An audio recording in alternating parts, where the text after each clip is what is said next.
Don't live in isolation. You'll be surprised how much human contact and human communication can really do the brain good. Little hits of dopamine and little satisfactions from conversation. A lot of the time we feel like we can't maintain our ideological identity or spiritual identity if we connect to and communicate with people that are very materialistic, or people in our community that we don't agree with or have different views on.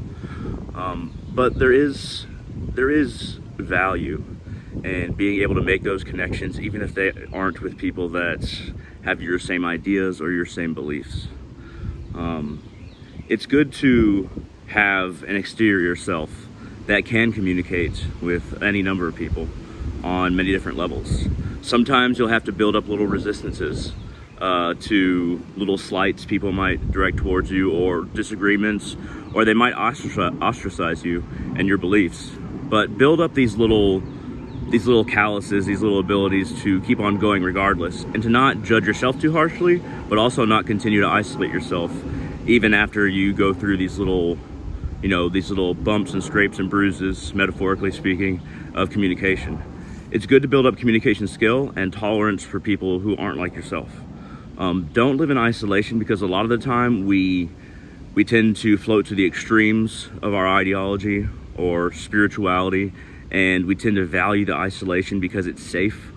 But in the long run, it isn't really safe for your mental and emotional stability. Be able to be yourself to a limited degree until you get to know people. And then once you get to know them, expose them to more of yourself. And sometimes these investments aren't going to work out. Sometimes these investments are going to be dead ends, emotionally, spiritually, ideologically. But being able to do that, being able to move forward regardless, is something that we all need to cultivate.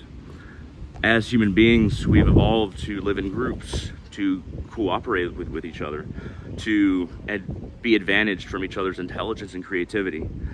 And a lot of the time, those of us who are very spiritual, ideological in some way, we tend to get very sensitive, because we're very sensitive to different thoughts, and our understanding might be more advanced, whereas our emotional ability to deal with that advancement in relation to how foreign and strange it is to everyone else might not be as developed as our spiritual understanding and awareness, and our ideological understanding and awareness.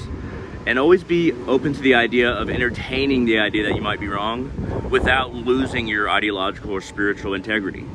It's very important to not place oneself in a safe echo chamber and to only contact people online or talk to people over the phone who believe like you, because you're going to miss on a lot of little connections that you wouldn't have made in your own brain to your own spirituality and your own ideas. Being a well-rounded person and developing these skills is so important to live a happy life, emotionally and spiritually. It's not easy, for instance, to not be a part of your religious community around you. Like, there's not a whole lot of Hindus, there's not a whole lot of Eastern spiritualists that think like I do, believe in reincarnation. Almost no Shaktas around me who believe, who worship mother goddesses and believe the deepest reality and the source is essentially feminine. Whereas in Western cultures, it's usually understood as being masculine. So there's ideological tie-ins with that, politically, and environmental tie-ins of valuing the earth, not viewing this world as a fallen world, but just an extension. Maybe the furthest extension, but still an extension of the source, the Divine Mother. And it's important to not fall into the trap of just being the opposite of those around you, but see how things are similar. Because if we feel like we're the opposite of everyone around us and we don't see the connection between things, then we're more likely to self-isolate. We're more likely to cut ourselves off from opportunities and friendships that we could have had otherwise. It isn't easy to believe something different than those around you, and it's not easy to not be a part of that community, but you can be a part of community in other ways, other activities, maybe that aren't ideological, maybe that aren't spiritual, maybe tie-ins to hobbies that you have, connect with people that have those same hobbies. And if you need to be slow in how you introduce yourself to people fully, then do that. You don't have to go at a speedy pace, or as speedy as other people and how they make connections, because those connections are probably easier for them than for you, because you believe something different. You understand yourself differently. And that's okay. It can take time, And sometimes we expose too much, once again, and we get the backlash from it. Value human life, even if that human life is very different from yourself. You'll find that you'll treat yourself better as a result, and you'll understand your own spirituality and ideologically to a greater degree.